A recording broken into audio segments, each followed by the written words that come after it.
యేసుక్రీస్తు నామమున మీ అందరికీ వందనాలు. నాకు ఈ సమయాన్ని ఇచ్చిన దైవజనులు కూడా వందనాలు తెలియజేస్తున్నాను. అయితే విచిత్రం ఏంటంటే నాకు ఎప్పుడు ఈ మాటే వస్తుంది. ఎన్ని సంవత్సరాలు నేను ప్రకటించినా కూడా ఎప్పుడైనా ఒక మాట మారుతుందేమో, ఫస్ట్ కానీ 6 మాటలు ఏదైనా ఇస్తారేమో అనుకుంటా, కానీ ఎప్పుడు మా పాస్టర్ గారు ఉన్నప్పుడు కూడా మా మందిరంలో కూడా నాకు 7వ మాటే వస్తుంది. అయితే ఈ సంవత్సరం కూడా దేవుడు నాకు ఎందుకు ఇచ్చాడో నాకు తెలియదు, కానీ సేవకులు చెప్పారు మీరు 7వ మాట చెప్పాలి అత్తయ్య గారు అని. సరే చెప్తాను అన్నాను. అయితే ఈ 6 మాటలు కూడా ఒకటి ఏంటంటే, ఒక మనిషి చనిపోయే ముందు చివరి మాటలు చాలా అమూల్యమైన మాటలు. ఆ మనిషి కొంతకాలం అంటే మనతో కలిసి జీవిస్తూ మనతో కలిసి ఉండి తన ప్రాణం పోయేటప్పుడు ఏం చెప్తాడా అని ఆత్రంగా ఉంటారు. కొంతమంది ఏమో కొడుకులు ఏం చేస్తారంటే, కొడుకులు కోడళ్ళు కానీ కూతుళ్ళు అల్లుళ్ళు కానీ ఆస్తి ఎక్కడ దాచిపెట్టారు, బంగారం అమ్మ ఎవరి దగ్గర పెట్టింది, నాన్న ఈ డాక్యుమెంట్స్ అనేవి ఎక్కడ పెట్టాడు, ఇవి చెప్తారేమని ఆలోచిస్తుంటారు. కానీ కొంతమంది కుమార్తెలైతే తండ్రి అనుభవించిన మంచి నడత, తండ్రి నడిచిన తల్లి నడిచిన మంచి మార్గం మాకు చెప్తాడు, నాన్న చివరి మాటలు పాటించాలని చెప్తారంటారు. కానీ నేనైతే మా పాస్టర్ గారు చనిపోయేటప్పుడు చివరి మాటలుగా కొన్ని మాటలు చెప్పాడు. నాకైతే ఏం చెప్పలేదు, నాకు మాత్రం చిన్న విషయాలు ఒక 2-3 విషయాలు చెప్పాడు. ఆ 3 విషయాల కోసం నేను ప్రయాసపడుతున్నాను. కానీ నా కుమారుడికి ఇంపార్టెంట్గా కొన్ని విషయాలు చెప్పాడు. కానీ ఆయన చనిపోయి సంవత్సరం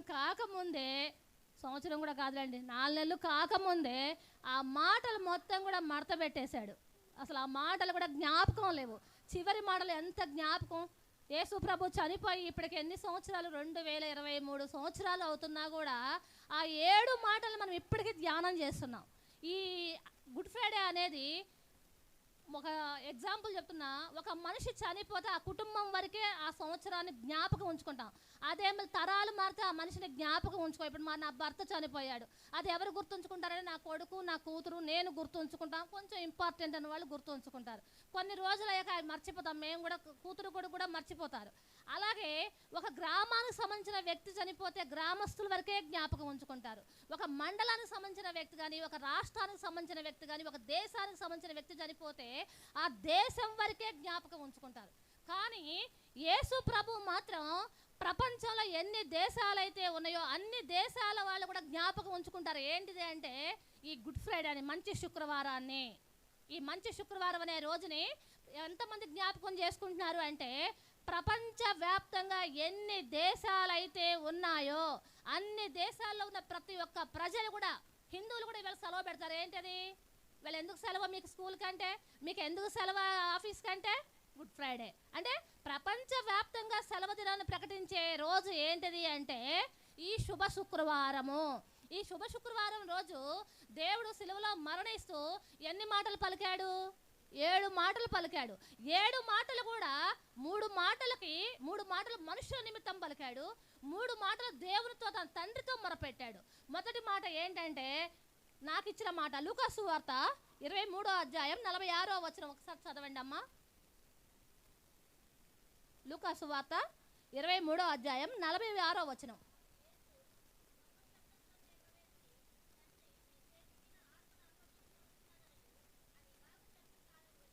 ఆమేన్. ఎలా చెప్పి ప్రాణం విడిచాడంట? నా ఆత్మని నీకు అప్పగించుతున్నాను అని చెప్పాడంట. అయితే మొదటి మాట మాత్రం ఏం చెప్పాడు? తండ్రి వీరేమి చేయుచున్నారో వీరెరుగురు గనుక వీరిని క్షమించుము అన్నాడు. అంటే ప్రజల పక్షాన మనం చేసిన తప్పుల విషయం, మనం చేసిన పాపాల విషయం. ఆ రోజు యూదులైతే సెలవు వేశారు, కానీ ఒక 3 గంటల సమయాన్ని హింస పెట్టారు, లేదా 3 రోజులు ఆయన హింస పెట్టారు. కానీ మనమైతే ఈ రోజు వరకు కూడా క్షణం ఆయన ఏం చేస్తున్నాము? సిలువ వేస్తున్నాం. ఆ సిలువలో మనం చేసిన పాపాలు కడగడానికి ఆయన ఏమని చెప్తున్నాడు? తండ్రితో చెప్తున్నాడు. ఏమని అంటే మన కోసం తండ్రికి చెప్తున్నాడు. ఏమని? వీరిని క్షమించండి అని. తర్వాత ఒక మనిషికి వాగ్దానం చేశాడు. ఎవరా వ్యక్తి అంటే సిలువలో దొంగకి మళ్ళీ మనిషి రూపంగా వచ్చాడు. నేను నీకు తోడుగా ఉన్నాను అని. నా కుమారుడు చెప్పాడు, డాడీ నువ్వు చనిపోయినా కూడా అమ్మని చెల్లిని ఆరాధ్యాన్ని నేను వదిలిపెట్టను అని.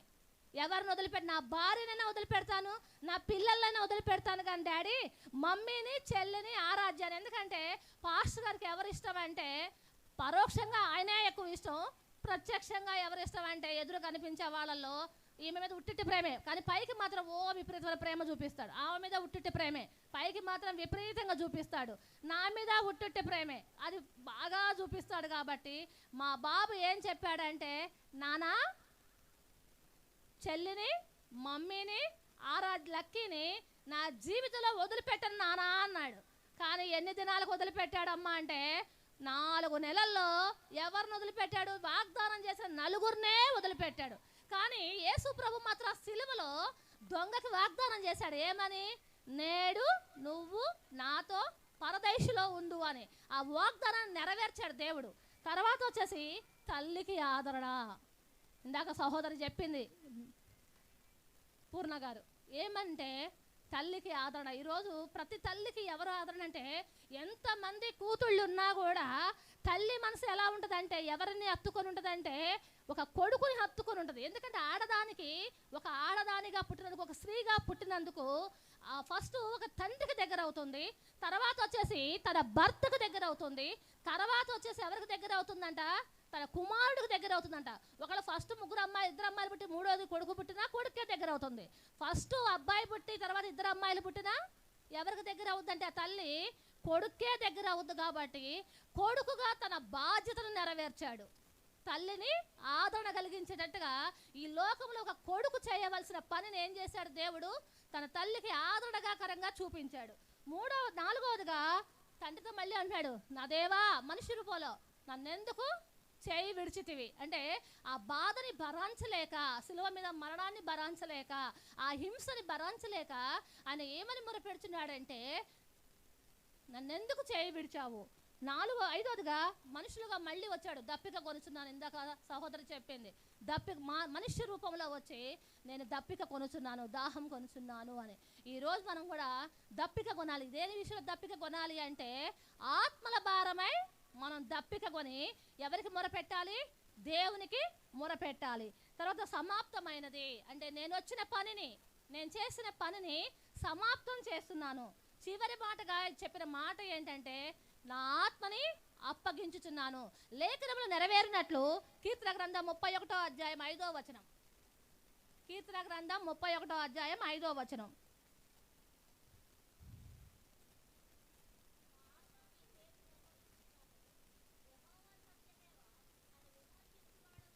చాలమ్మ. ఇక్కడ ఏమంటాడు దావీదు? ఆనాడే కీర్తనలో రాశాడు. ఏమని?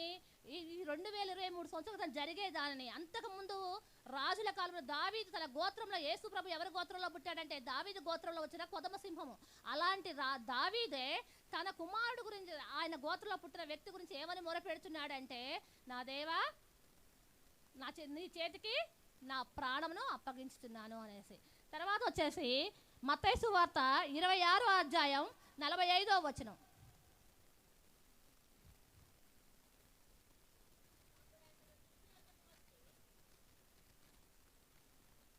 26:45.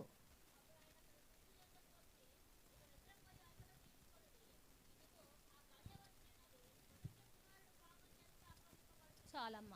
మనిషి కుమారుడు ఎవరి చేతికి అప్పగించబడుతున్నాడు? పాపుల చేతికి అప్పగించబడుతున్నాడు. మనిషి కుమారుడు పాపుల చేతికి అప్పగించబడితేనే ఎవరు మంచి వాళ్ళని చంపుతారండి?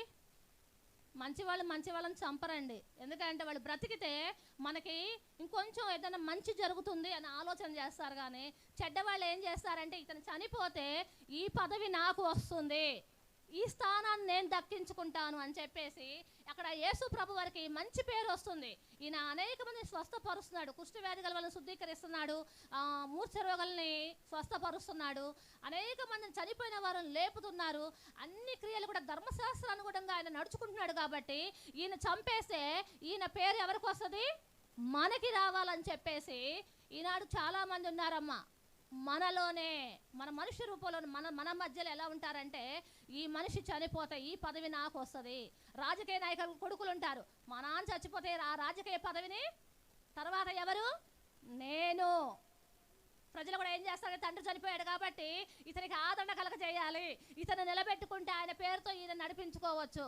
ఫర్ ఎగ్జాంపుల్ నా జీవితంలో కూడా కొన్ని విషయాలు జరిగాయి. అలాంటి స్థితిలో ఉంటారు అక్కడ కొంతమంది, తను చనిపోతే ఆ పదవిలో మనం ఉండొచ్చు, మనం నిలబడవచ్చు అని చెప్పేసి. కానీ ఆయన ఎవరికి అప్పగించబడ్డాడంటే, ఎవరి చేతికి అప్పగించబడ్డాడు? పాపుల చేతికి అప్పగించబడ్డాడు. అపోస్తుల కార్యం 2వ అధ్యాయం 23వ వచనం. అపోస్తుల కార్యాలు 2వ అధ్యాయం 23వ వచనం.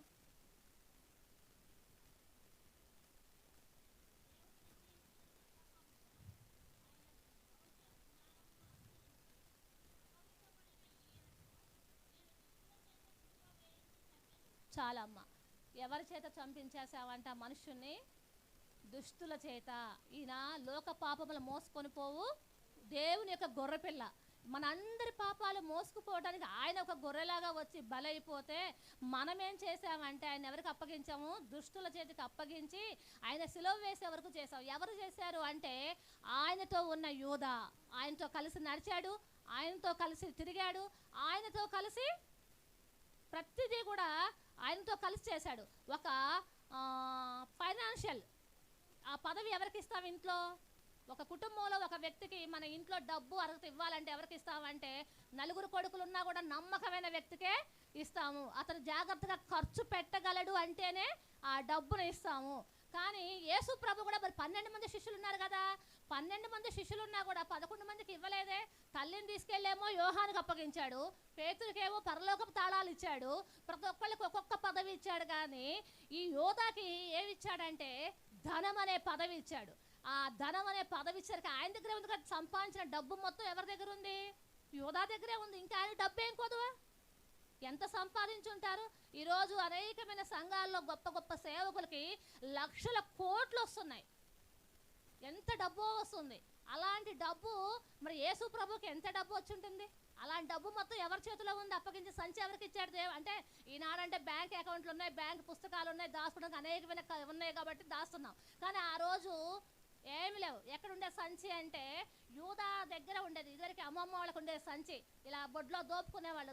దోపుకొని మనం ఎప్పుడన్నా పావలా కానీ రూపాయి కానీ అడిగితే ఈ లోపల నుంచి తీసి మాకు ఒక నానమ్మ ఉండేది. ఆ నానమ్మని ఎప్పుడన్నా రూపాయి పావలా 10 పైసలే నాకు గుర్తు, 10 పైసలు నా అత్తాయి అంటే ఈ సంచి తీసి ఇస్త్రీ చేసే డబ్బులు అనమాట. పాపం ఇస్త్రీ చేసి బట్టలు ఉతికిన డబ్బులు అవి తీసి మాకు ఇచ్చేదనమాట. అలాంటి సంచి ఎవరి దగ్గర ఉంది? యూదా దగ్గరే ఉంది. ఆయన తక్కువ 30 వెండి నాణాలు తీసుకోవటం కావాలంటే యేసుప్రభు అడిగితే ఇచ్చేవాడు కదా. అయ్యా నాకు ఒక 30 వెండి నాణాలు ఇవ్వయ్యి అంటే ఇచ్చేవాడు కదా.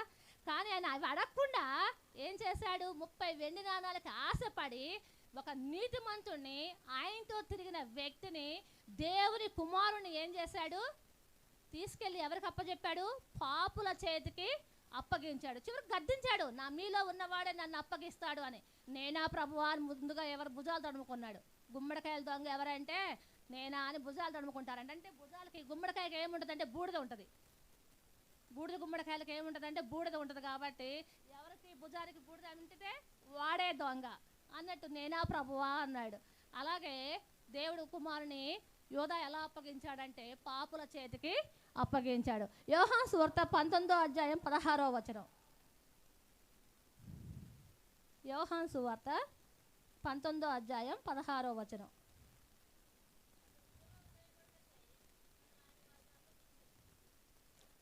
అప్పుడు సిలువ వేయటానికి ఏం చేశాడు ఆయన? యోధా యేసు ప్రభుని అప్పగించాడు. మత్తయి సువార్త 27వ అధ్యాయం 50 నుంచి 54 వచనాలు చదవండి అమ్మ.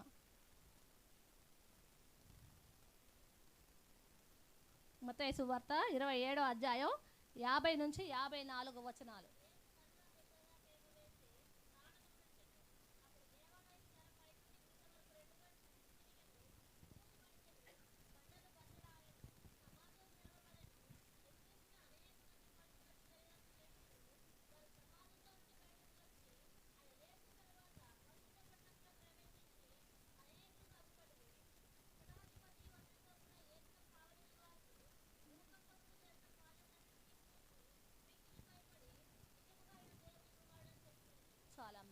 ఈయన ఎవరి కుమారుడంట? నిజముగా దేవుని కుమారుడే.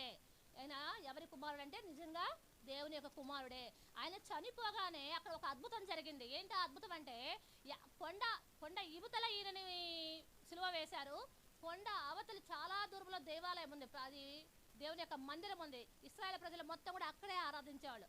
ఆ ఆరాధించే మందిరానికి ఉన్న దేవాలయపు తెర ఏమైందంటే చినిగిపోయింది. మోషేతో ధర్మశాస్త్రంలో చెప్పిన ప్రకారము పరిశుద్ధ స్థలం, అతి పరిశుద్ధ స్థలం అని 2 భాగాలుగా విభజించి పరిశుద్ధ స్థలంలోకే మనకు వెళ్ళే హక్కు అధికారం ఉంది. కాబట్టి తర్వాత అతి పరిశుద్ధ స్థలంలోకి మనం వెళ్ళాలంటే మనకి అర్హత లేదు. దాని మధ్యలో ఏముండేదంటే ఆయనకి మనకి మధ్య ఒక పెద్ద తెర ఉండేది. ఇప్పుడు వెనక తెర కట్టారు మన వెనక, అలాంటి తెర ఒకటి ఉండేదన్నమాట. ఆ తెర లోపల ఉండే ధూప వేదికను కానీ, ధూప స్తంభాన్ని కానీ, బలిపీఠాన్ని కానీ చూడటానికి మనకి అధికారం లేదు, అర్హత కూడా లేదు. అందులోకి వెళ్ళాలంటే ఎవరు వెళ్ళాలి అంటే ప్రధాన యాజకుడే వెళ్ళాలి. యాజకులు కూడా కాదు, ప్రధాన యాజకుడే వెళ్ళాలి. ఆ ప్రధాన యాజకుడు కూడా ఏంటంటే వెనక ఒక గంట కట్టుకుంటాడు. ఈ తాడు వచ్చేసి ఎంట్రన్స్ లో ఒక గుమ్మానికి కట్టబడి ఉంటుంది. ఆయన వెళ్తూ దాని మందసానికి ధూపం వేస్తున్నప్పుడు ఆయన నడుస్తూ ఉంటే ఈ గంట మోగుతూ ఉంటుంది.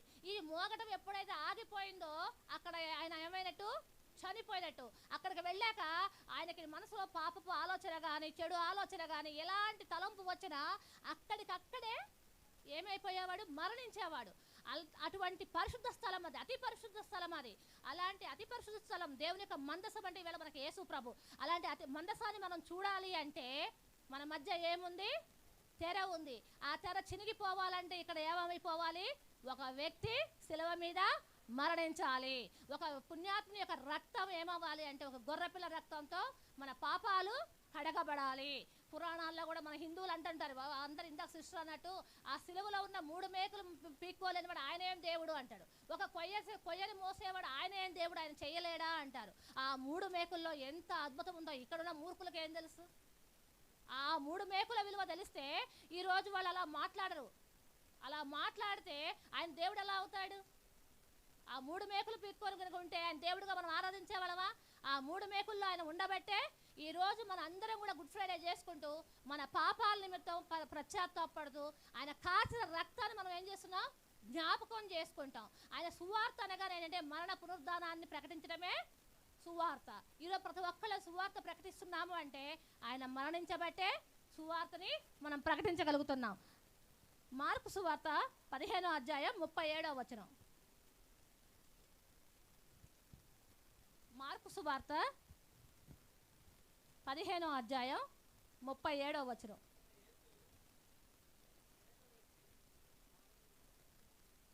అయ్యా, అంతటా గొప్ప కేక వేసి ప్రాణం విడిచాడు. నేను ఒక సేవకుడు ఒక సాక్ష్యం చెప్తుంటే విన్నాను. ఒక చోట ఒక భయంకరమైన సముద్రం మీద ఒక బ్రిడ్జి కడుతున్నారంట. ఆ బ్రిడ్జి కట్టడానికి పని వాళ్ళందరినీ తీసుకెళ్తున్నారు. అది కట్టేటప్పుడు జరిగే ప్రమాదాల్లో చనిపోతున్నారని కొంతమంది పారిపోతున్నారంట. ఈ పారిపోయే వాళ్ళు ఏం చేస్తున్నారంటే అక్కడ ఉంచిన విలువైన వస్తువులు తీసుకుని వెళ్ళిపోతున్నారు. అయితే వాళ్ళలో కొంతమందికి ఒక టీమ్గా చేసి ఒక అధికారిని నిలబెట్టారు. ఆ టీంలో ఒక 10 మంది ఉన్నారు. ఈ 10 మంది కూడా ఏం చేస్తున్నారంటే వస్తువులు రాగానే వెళ్ళేటప్పుడు లెక్క పెట్టుకొని తీసుకెళ్ళాలి, వచ్చేటప్పుడు లెక్క పెట్టి అడబెట్టాలి. ఈ 10 మందిలో ఒక లెక్క పెడుతున్నాడు, 9 వస్తున్నాయి. వస్తువులు ఎన్ని వస్తున్నాయి అంటే 9 వస్తున్నాయి. ఎంతసేపు లెక్క పెట్టా 9 వస్తున్నాయి. ఆ అధికారికి కోపం వచ్చేసింది. కోపం వచ్చి అంటున్నాడు, ఏమంటున్నాడంటే మీలో ఎవరు తీసారో నాకు కరెక్ట్గా చెప్పండి. నేను 10 లెక్క పెట్టేసరికి ఎవరైతే చెప్పలేదో మీ మొత్తాన్ని చంపేస్తాను అని అధికారిక ఆర్డరు జారీ చేశాడు. లెక్క పెడతాడు, 1 2 3 4 5 6 7 8కి వచ్చేసింది. 9 లెక్క పెట్టేసరికి వాళ్ళలో ఒకడొచ్చి అయ్యా నేనే ఆ దొంగతనం చేసింది అన్నాడు. వెంటనే 10 అనకముందు ఆయన ఏం చేశాడు, షూట్ చేసేసాడు, చనిపోయాడు. ఈ 9 మంది వెళ్ళి ఆయన సమాధి తవ్వి బొంద పెడుతూ ఆ బొంద మీద కొడుతున్నారంట.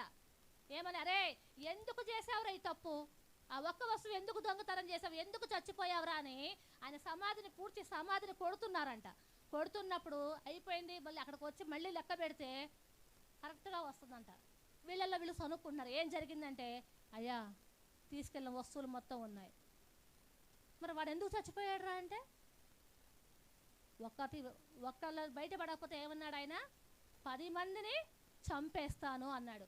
ఈ 10 మందిలో 9 మంది రక్షింపబడాలంటే ఎవరు చేయాలి, ఒకళ్ళు బలి అవ్వాలి. నేను ఒక్కడిని బలి అయిపోతే ఈ 9 మంది ఏమవుతారు, బతుకుతారు. వీళ్ళు బ్రతకాలి అంటే నేనేం చేయాలి, నేను చనిపోవాలి అని చెప్పేసి ఆ వ్యక్తి నేనే అని చెయ్యెత్తాడు. ఆ 9 మంది ఏడుస్తున్నారంట, అయ్యో మన కోసం చనిపోయాడు, మన 9 మందిని కాపాడటం కోసం ఒక నిర్దోషి చనిపోయాడు. వీడు ఏ తప్పు చేయలేదు, వీడు ఏ పాపము చేయలేదు, ఏ పాపము చేయకుండా మన కోసం ఈ మనిషి చనిపోయాడు. ఈరోజు యేసు ప్రభు కూడా ఏం చేశాడు?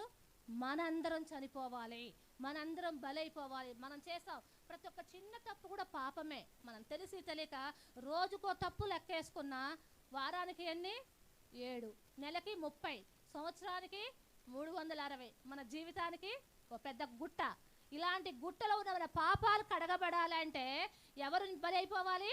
ఒక నిర్దోషి యొక్క రక్తం మన పాపాలు కడగడానికి రావాలి. కాబట్టి తండ్రి ఏం చేశాడంటే తన ప్రియ కుమారుణ్ణి ఈ లోకానికి పంపించాడు. ఆయన మరణిస్తూ ఏమన్నాడంటే, నా ఆత్మని ఎవరికి అప్పగిస్తున్నా అన్నాడు? నీకు అప్పగిస్తున్నా, నాకు అప్పగిస్తున్నా అన్నాడా? తండ్రి నీ చేతికి నా ఆత్మను అప్పగిస్తున్నానని చెప్పి ఆయన శిలువ మీద ఏమయ్యాడు? మరణమయ్యాడు. ఆయన మరణమే మనకి ఏమైందంటే వెలుగుగా మారింది. ఒక 3 గంటల చీకటిలో గడిపాడు, 3 గంటల వెలుగులో గడిపాడు ఆయన మరణిస్తూ. కానీ మన జీవిత కాలం అంతా కూడా మనం వెలుగులో ఉండగలుగుతున్నాము అంటే ఆ నిర్దోషి యొక్క రక్తమే. మనం ఈరోజు సజీవ లెక్కలు సజీవంగా ఉండి ఆ సజీవుడైన దేవుణ్ణి మనం ఆరాధించగలుగుతున్నామంటే కారణం ఎవరు అంటే యేసయ్య రక్తమే. ఆ యేసయ్య రక్తం మన ప్రతి ఒక్క పాపం నుంచి మనల్ని ఏం చేస్తుంది? విడుదల చేస్తుంది. ప్రతి ఒక్క పాపాన్ని కడుగుతుంది. ఆనాడైతే చేసే ప్రతి పాపానికి ఒక గువ్వ పిల్లనో, ఒక గొర్రె పిల్లనో, దేన్నో దాన్ని బలిచ్చేవాళ్ళు. అలాంటి బలియాగాలు లేకుండా మన పాపం నిమిత్తం ఒక బలియాగంగా, ఒక బలి పశువుగా ఏమయ్యాడు అంటే ఆయన బలియాగం అయిపోయాడు. ఆయన ఒక యాగశాలలో హిందువులు పూజలు చేస్తుంటారు, యాగాలు చేస్తుంటారు. ఆ యాగంలో వాళ్ళకి ఇష్టమైన వాటిని అందులో వేస్తుంటారు. ఒక ధూపాలు పెట్టేసి, రాళ్ళు పెట్టేసి, మంట పెట్టి, ఒక గృహప్రవేశం, ఒక మంచి అయినా చెడైనా వాళ్ళ కీడు ఉన్నా కూడా ఒక యాగం చేస్తే ఈ కీడు నుంచి మనం తప్పిపోద్దని చెప్పేసి ఆ యాగంలో ఏం చేస్తారు? వాళ్ళకి ఇష్టమైన వస్తువులు వేసి అందులో కాల్ చేస్తారు. మరి తండ్రి ఏం చేశాడు? మన పాపాల కంటే ఒక యాగంగా ఏం చేశాడు అంటే తన కుమారుణ్ణి మనకు అప్పగించి తన రక్తం చేత మనల్ని ఏం చేశాడు? కడిగి శుద్ధీకరించి పవిత్రులుగా చేశాడు. కాబట్టి ఈ 7 మాటలు ఆయన పలుకుతూ ఆ 7 మాటలు మనకి వివరిస్తూ కూడా ఆయన చనిపోయాడు. కాబట్టి మన జీవితంలో మనం ప్రతి ఒక్కళ్ళు జ్ఞాపకం ఉంచుకోవాల్సింది ఏంటంటే ఆయన శిలువ మీద పలికిన 7 మాటలు. ఇవి ఒక్కరోజు జ్ఞాపకం చేసుకోవటం కాదు. ఇవాళ గుడ్ ఫ్రైడే అని చెప్పేసి 7 మాటలను మనం జ్ఞాపకం చేసుకోవటం కాదు. కానీ మన జీవితాల్లో ప్రతి ఒక్కరం, క్రైస్తవులుగా మారిన ప్రతి ఒక్కరం కూడా ప్రతి దినము జ్ఞాపకం చేసుకోవాలి. అందులో క్షమాపణ ఉంది, వాగ్దానం ఉంది, జాలి ఉంది, దయ ఉంది. ప్రతి ఒక్కటి మనం దినదినము జరుగుతున్న ప్రతిదీ క్షమాపణ. మనం ప్రతి ఒక్కరు క్షమించే గుణం మనలో ఉండాలి, జాలి చూపించే గుణం మనలో ఉండాలి. ఒక క్రైస్తవుడు అంటేనే క్షమించగలిగినవాడు. మహాత్మా గాంధీని ఈరోజు మనం మహాత్ముని ఎందుకు అన్నామంటే ఆయన ఒకటే చెప్పాడు. ఏం చెప్పాడు? నేనైతే ఎక్కువ చదువుకోలేదు, మీరందరూ చదువుకున్నారు నాకంటే ఎక్కువగానే. ఏం చెప్పాడు మహాత్మా గాంధీ? ఏం చూపించమన్నాడు? కుడి చెంప కొట్టిన వాడికి ఎడమ చెంప చూపించాడు. అది ఎక్కడి నుంచి వచ్చిందయ్యా అంటే బైబిల్ నుంచి వచ్చింది. యేసుక్రీస్తు వారు చెప్పిన మాటని ఆయన పాటించాడు. కాబట్టే ఈరోజు ఆయన ఏమయ్యాడు? మహాత్ముడయ్యి ప్రతి ఒక్క ఆఫీసులో కూడా మన దేశంలో ఎక్కడెక్కడ ప్రధాన కార్యాలయాలు ఉన్నాయి, ఆ కార్యాలయాల్లో ఆయన ఫోటో పెట్టి ఆరాధిస్తున్నామంటే ఆయన పాటించింది ఎవరిని? దేవుణ్ణి పాటించాడు. కాబట్టి ఈరోజు మనం కూడా పాటిస్తే మనం ఎక్కడుంటాం తెలుసా? మహాత్మా గాంధీ అయితే గోడల మీద ఫోటోలాగా ఉన్నాడు, కానీ మనం ఎక్కడుంటామయ్యా అంటే జీవగ్రంథంలో రాయబడి ఉంటుంది మన పేరు. మన పేరు ఎక్కడ రాయబడి ఉంటుంది? జీవగ్రంథంలో. దాన్ని చెరుపుటకు ఎవరికి అధికారం లేదు, దాన్ని కొట్టివేయడానికి ఎవరికి అధికారం లేదు. మన పేరు ఎక్కడ ఉందయ్యా అంటే ఆ జీవగ్రంథంలో ఎవరి రక్తం ద్వారా రాయబడిందంటే ప్రభువైన యేసుక్రీస్తు యొక్క రక్తంతో మన పేరు రాయబడి ఉంది. కాబట్టి యేసుక్రీస్తుని మన ప్రతి క్షణం కూడా తలుచుకుంటూ 7 మాటలు కూడా మన జీవితాంతం కూడా మన బ్రతిక దినములన్నిటిని కూడా కృపాక్షేమంలో మనం వెంట రావాలి అంటే మనం ఏం చేయాలంటే ఈ 7 మాటలు మనం ధ్యానం చేసుకుంటూ ఉంటే దేవుడు మనలో అద్భుతమైన కార్యాలు చేస్తాడు. దేవుడి చిన్న వాక్యాన్ని దీవించును గాక. ఆమేన్.